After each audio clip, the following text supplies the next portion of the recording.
Not everyone in a leadership position deserves to be there. Just like we have great leaders, we've also got leaders who could be described as poor at best. Unfortunately, most of us can't seem to identify the specific factors that make a person a bad leader. But all of that's about to change. In this video, we'll take a look at 15 qualities that will help you to recognize a poor leader. Sound good? Let's get right to it, shall we? Welcome to Alux.com, the place where future billionaires come to get inspired. Number 1. They are resistant to change. Change is an inevitable part of life, and this is a strong mantra that most successful leaders live by. Great leaders understand that change is a necessary part of growth, and sometimes we do need to change how we do things to achieve different results. However, poor leaders never want to change. This is because it requires them to leave their comfort zones.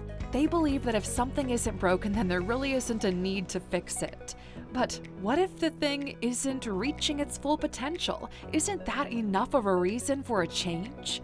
Change comes with a certain level of risk, but it also comes with a certain degree of new opportunities.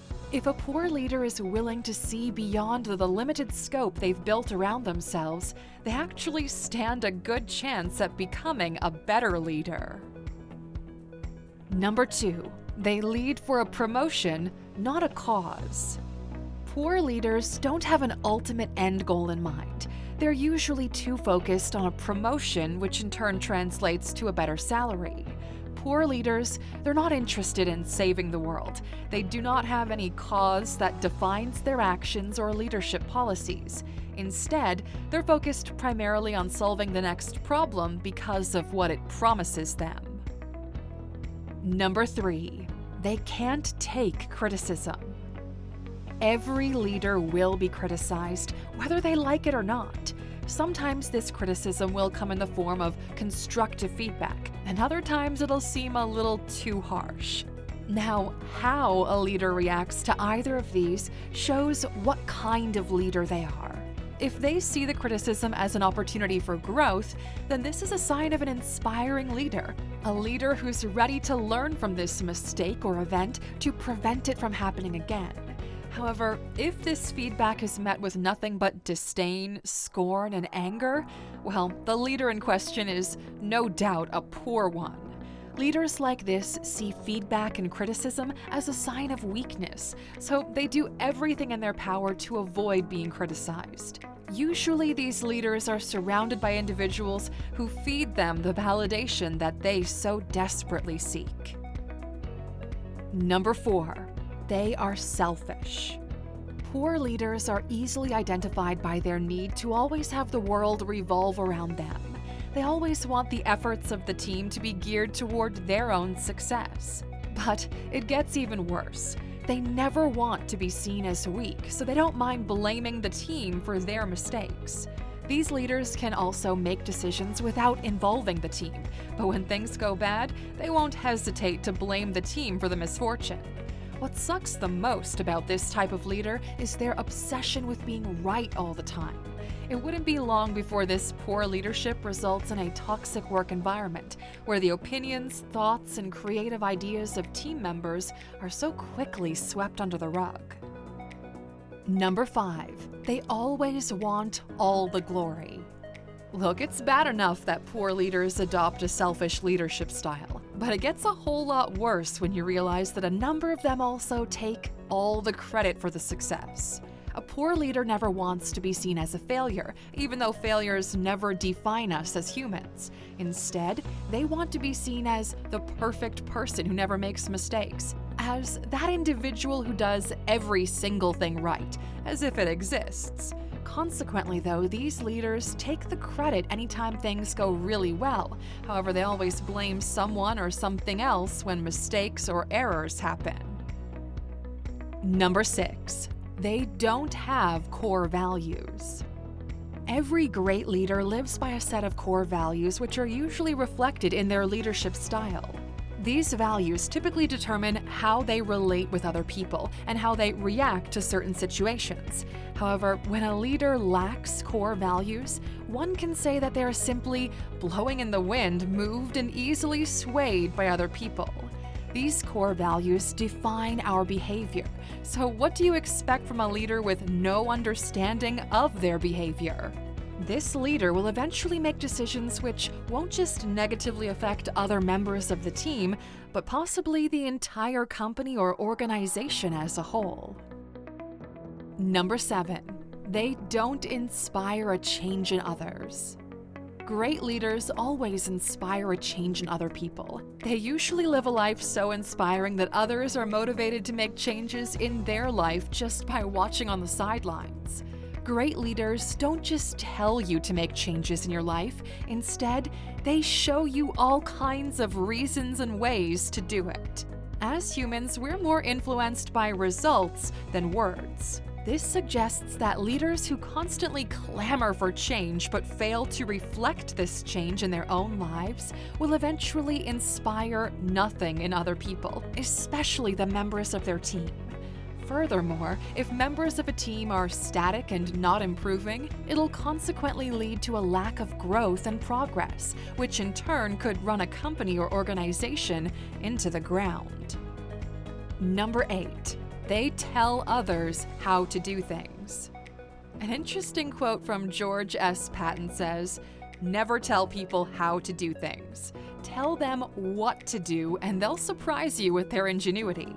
Telling people how to do things will only limit their creativity, while giving them the creative freedom will open them up to endless flows of ingenious thought. However, leaders who are excessively full of themselves always want their followers to follow a strict standard or method, causing a lack of invention or innovation. Number 9, they don't have a vision. A certain story tells us of 2 brothers who left the supervision of their parents to survive on their own. Right before leaving, the first brother makes a decision to go with the flow. He says to himself, "I'll probably discover something interesting along the way, but for now I'll just allow time to do its thing." The second brother, on the other hand, decides to give himself a clear vision of where he intends to be in a few years. He doesn't know how, but he set out into the world with nothing but a vision plan for the future. A few years later, the first brother is still struggling to find meaning in a complicated world, while the second is a few steps closer to achieving the vision he outlined a few years ago. What's the obvious difference between these 2 brothers? Well, a vision, of course. Interestingly, this is a core factor that separates great leaders from poor ones: the existence of a core vision. A lack of vision will produce a team with no direction, and a team with no direction is unlikely to produce any positive results. Number 10, they've got a reputation for failure. Can you think of a leader who's particularly known for failure? Such a leader is no doubt a poor one. What makes a great leader is the ability to make things happen, no matter the state of the team or circumstances around a situation. Learning to accept failure is a part of leadership. However, it becomes a problem when a leader is known for nothing but failure. Not only does this show they aren't doing something right, it also reflects the shabby state of the team or organization that they've chosen or are leading. Number 11, they don't communicate. If you discover a leader who's pretty bad at communicating, there's a huge chance such a leader won't stay very long in that position. Communication is the soul of working together, and when that soul is non-existent, several problems are bound to arise from this. Communication keeps everyone in the loop. It allows the free flow of creative ideas, which in turn encourages innovation. Bad leaders are not usually active listeners. They only give team members attention so they can get off their necks. They always want their ideas to be implemented, and the ideas of others are always seen as nothing more than mediocre. Number 12, they are know-it-alls. It's perfectly okay not to know everything, right? We mean nobody knows everything. So why then do bad leaders try to make it look like they do know everything? Great leaders are aware of the blind spots in their knowledge, so they're always open to the idea of learning new things. In fact, they're usually extra curious about every bit, and this makes them know everything there is to know about a project. With poor leaders, it's the direct opposite. Not only are they not knowledgeable about the most important things, they, however, claim to be knowledgeable. But if you point out their folly, you best believe they're going to make you out to be the bad guy. Number 13. They don't show up when it matters. In our previous video about inspiring leaders, we mentioned that the great leaders always show up, even when it's difficult, because that's when it really matters. Remember what we said about looking bad? Well, bad leaders never want to seem that way. They never want to be seen as vulnerable or weak, nor would they like to take responsibility for the failures or shortcomings of their team. Eventually, they wouldn't bother showing up. They would rather allow the followers to face the music only to reappear when things are going well again. And just as you guessed, they'll probably take the credit for that too. Number 14. They cannot recognize talent.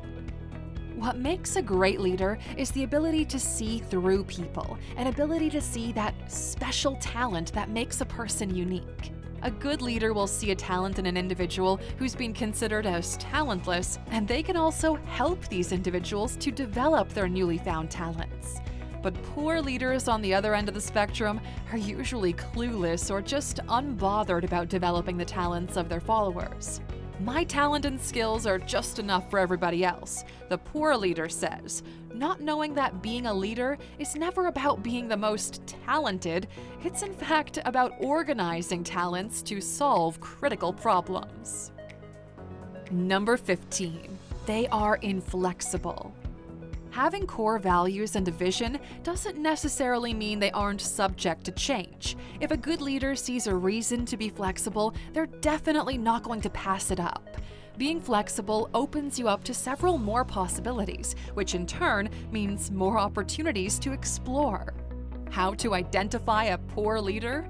Well, they operate by a rigid leadership style, and they aren't open to the possibility of changing it. But the fact remains that the leaders who are more flexible in their approach are far more likely to succeed.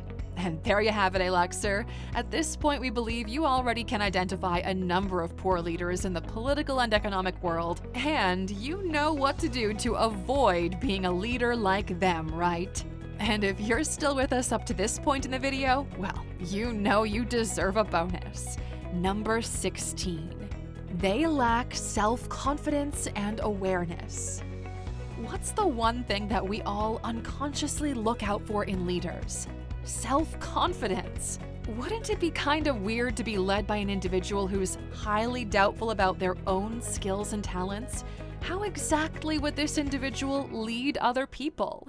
Well, we hate to sound like the mean guy, but lack of confidence will get you nowhere as a leader. So if you aspire to be a leader someday, building your self-confidence and awareness is a step in the right direction. Thank you for watching this video, Aluxer. If you found it valuable, consider subscribing to our channel and joining our awesome community. And if you're still hungry for more, we handpicked this video for you to watch next. Or head over to our website for more amazing content. See you tomorrow.